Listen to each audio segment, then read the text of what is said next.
প্রথমে জলে দুটো আন্ডা,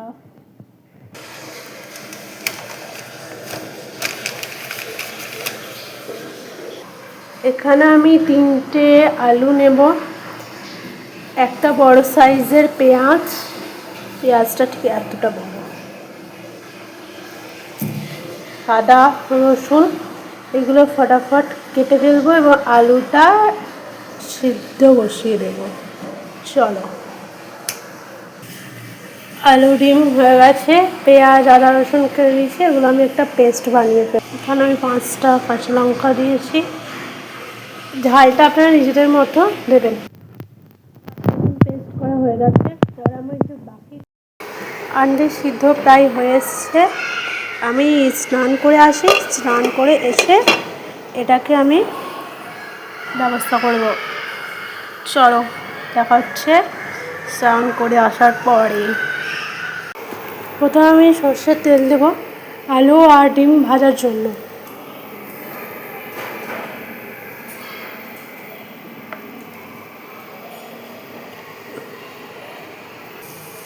আলু আর ডিম ভেজে নিয়েছি, এবার এগুলোকে তুলে নেব, তারপর মশলাটা কষাবো। দুটো তেজপাতা, একটা শুকনো লঙ্কা দিয়ে দিচ্ছি,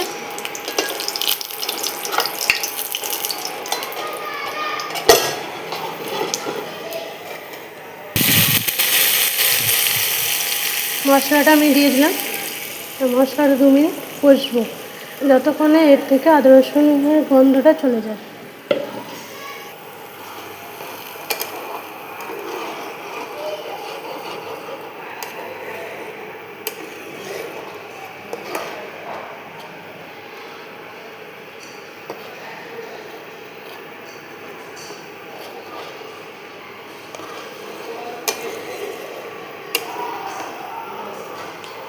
আপনাদের কাছে যদি টমেটো থাকে তাহলে আপনারা টমেটো অ্যাড করতে পারেন, আমার কাছে ছিল না তাই আমি দিইনি।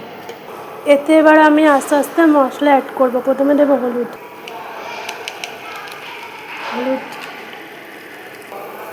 যেহেতু ডিম আর আলু ভাজার সময় আমি দিইনি সেজন্য একটু বেশি পরিমাণে নুনটা দেবো।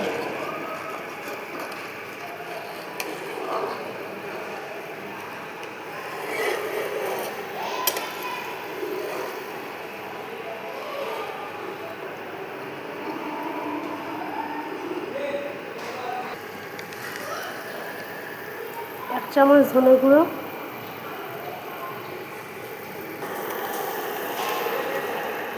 এক চামচ জিরে গুঁড়ো,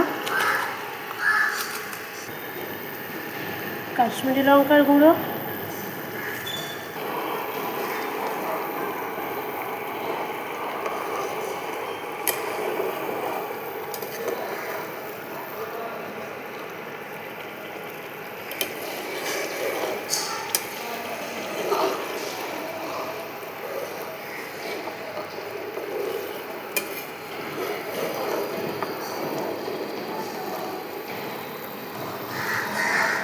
কালারটা জাস্ট ওয়াও হয়েছে।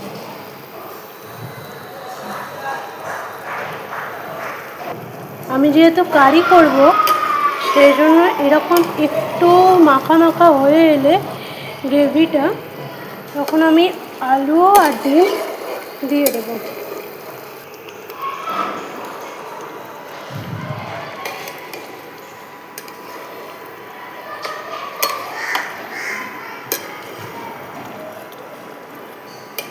আলু আর ডিম দেওয়া কমপ্লিট, এবার এটা খানিকক্ষণ হতে দেবো।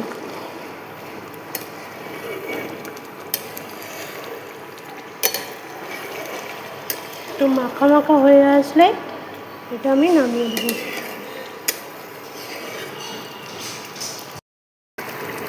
ঠিক এইরকম মাখা মাখা হয়ে আসলে এটা আরেকটু ফুটবে, মাখা হয়ে আসলে আপনাদের মতন করে এটা নামিয়ে নেবেন।